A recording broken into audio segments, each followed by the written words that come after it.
the way we're going to do this is get some voice messages to start with. Let's do that. And we're going to watch the videos. And I've got a bunch of really good emails. So let's start with some voice messages. Hey, Dr. Drew. Hey, Boost Boys. Adrian here from South Carolina. My question is, why does my stomach irritate so much after I drink coffee? It could be with an empty stomach or with a glass of water or with a full stomach. And it's right after I drink my coffee, it just irritates my stomach. And I looked it up online. It says that it might be acid reflux or indigestion. I'm not sure. Can you tell me? What do you think? I've never had a sip of coffee in my life. Though. Why? Never. Why? I'm scared of it. What's going to happen? I'll be one of these. I mean, this dude. You'll be fucking like, my stomach is burning, but I fucking need it. It's like, bro, stop drinking it. Yeah. Like, yo, that's clearly the advice. Do you go that way? Do you tend to get addictive on stuff? Yeah. Yeah, like I smoke, but I know my things. I smoke weed, and I like hot Cheetos. I'm dead serious, dog. I smoke weed. Those are your two. I like hot Cheetos, bro. I don't do nothing else. I ain't never had cocaine. I ain't never had a cigarette. I ain't never had a coffee. But you feel like you'd have some momentum with that if you... Woo, yeah. I'd be a motherfucker. Yeah. Dr. Drew, if I did some coke, like this is me on weed. This is me after a bong rip. I can't imagine me after something cool like that. Did you have ADD or ADHD as a kid? I don't think so. No. You have no trouble concentrating or anything? No. That's what that means. Yeah, but I guess that is what that means. No, I guess that didn't help it, but no, I don't think so. Yeah, because kids that have that love weed. They love how it makes them feel, and sort of they get the perception that it's helping them with their concentration. It doesn't really. Yeah, I don't think it's helping with my concentration though. Okay, I like it. Just like it. It's my coffee. But then again, if I was smoking weed every day and then my stomach fucking hurt. You might think, but there's this weed hyperemesis thing going around. You seen this? What's that? People that smoke weed on a regular basis eventually tend to get this persistent vomiting. It's called the cannabis hyperemesis syndrome. It's really common. It's pretty common. So if you start vomiting all of a sudden, just go, damn. God, I feel like weed does the opposite. Like whenever I throw up, I smoke weed. I'm like, oh, I feel a little... It can't help with nausea. I feel a little better. It actually does. But until this hyperemesis thing kicks in. So you're putting this on me? I'm sorry. I just want to keep an eye out for it. I'm not saying you're going to get it tomorrow. I'm just keeping an eye out. But this guy, yes, he's got reflux. The coffee, alcohol, not good for the stomach lining. Yeah. Causes irritation. You can take your Gaviscon or some Pepcid or something that'll help with it. It's kind of weird that you're taking something to help so you can keep drinking your coffee. Yeah. Maybe put a little milk in there. Maybe eat food with it. That might help a little bit, but be careful. Dr. Drew, do you do anything like that? Is there anything in your life that you do that you do it and it doesn't make you feel good, but you can't stop doing it? Coffee makes me feel good, but I sometimes drink too much, so I do that. And I don't like how I feel when I drink, and yet every week or two I drink a little too much, no matter what. By too much, I'm a freaking lightweight. We've established this in this program. I'm a fucking lightweight, like serious lightweight. Is any in there to talk about my misadventure? No. I had a misadventure with weed. I was talking about a few weeks ago, and it wasn't good. Well, what did you smoke? Did you smoke or did you eat something? I smoked it, and joint. Yeah, and with some celebrity notorious smokers, and who they admitted to me afterwards they'd rolled this particular giant cigar in hash, forgot to tell me, and I developed what's called an anticholinergic delirium. I got agitated, I got photophobia, I got dry mouth, I couldn't move my body. It was very weird, and it was miserable, and I got weird time compression. I was I had my wits about me a little bit, so I thought, I'm going to go outside. I was pacing, I couldn't stop pacing. And I thought, all right, if I just hang in for 3 hours, I'm going to be okay. It'll pass, And I know what this is. It's an anticholinergic reaction, blah, blah, blah, blah, blah. And my wife came out to check me on a couple times. And I thought, well, how long has it been now? How far in am I? I'm like, 2 hours, hour and a half? Where am I? She goes, about 7 minutes. And I go, oh, shit, I got to get out of here. I got to get out of here. Yeah. So, and I was bad for like 5 days. I couldn't drive for a couple days. Yeah. Oh, my God. Yeah, so I'm officially a lightweight, and that ain't for me.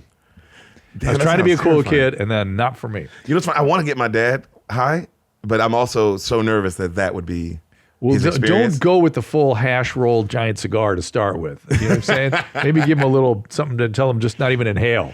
Yeah. See how he feels. A little vape pen action or something. Yeah, golly. Is it legal in this state? Is Texas, or is it medical? It's medical. Medical, right? yeah. Medical. So you have a medical. That's right. You said you use it for your nausea. I use it for the nausea. So, That's what I use it for every day. So that's why I get ahead of the nauseum. Is really what I'm doing. Give me oh my gosh, I'm trying to go through these emails here, find you a good one that's going to freak you out even more.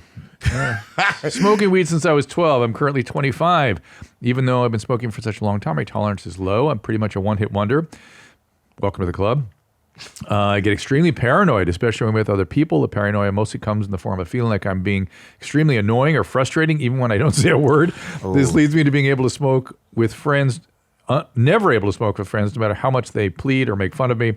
I even struggle with it around my girlfriend. Is there any way either to mitigate my paranoia or to increase my tolerance? Why does he insist on smoking if it's making him miserable? Yo, this is what's crazy, though. It's like, hey, it's crazy to put that on weed. It's like, no, my nigga, that's just who you are.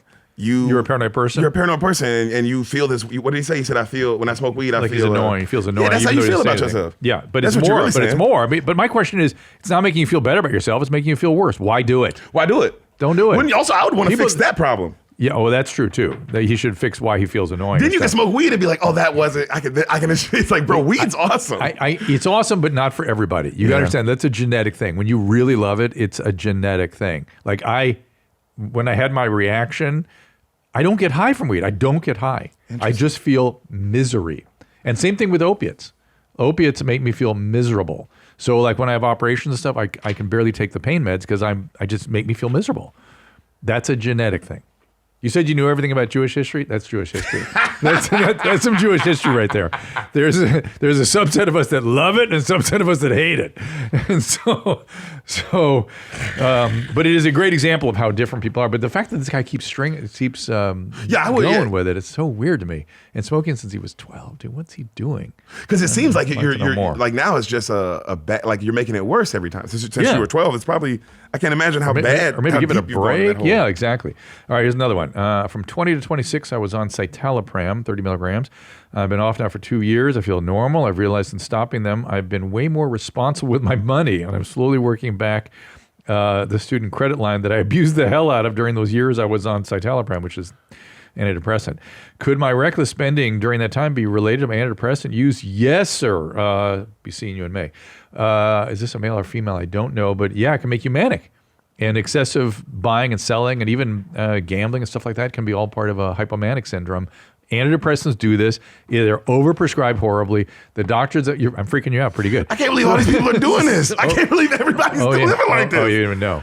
You got to listen to the show more often. We're just warming you up here, my friend. But in any event, the doctors that prescribe this are usually not psychiatrists, and they don't know how to really rule out bipolar disorder properly. And I see a lot of this stuff. By the way, back to the weed thing, we're seeing a lot of weed psychosis now. A lot. What's that mean?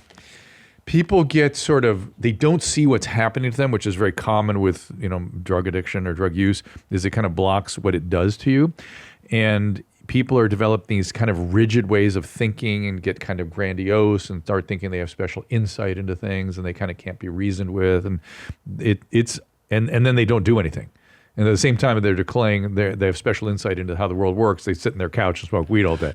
You know what I'm saying? They're here to save the world from the couch. From the couch. Oh God, the couch heroes. Yeah, and it's hurting people. It's hard to reason with them because they don't see what's happening. You have to convince them to take a couple weeks off, and then they get much better very quickly.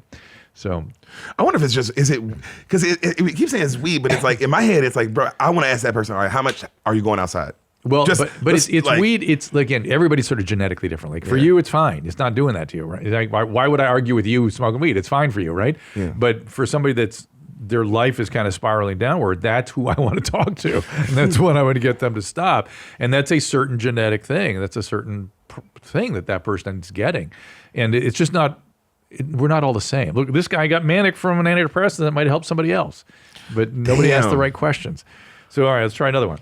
Shouldn't you just take no pills though? Is that bad to say that? To take no pills? To take no, isn't it bad? Aren't they all bad? That statement is actually true. That you should come from the position that all medications are bad and dangerous.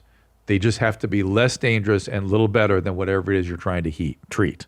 Interesting. So the illness has to be worse than the medicines. Yes. But medicines they don't solve anything except real illness. And if it's worth it, you take it. If it's not worth it, try everything else. Yes, everything right? else. You try everything else. Yes, or take it for a short time. Get off. I needed to hear this from you because I'm like, man, am I going crazy? Because in my head, that's how I've always thought. Like, good. It's just that's good.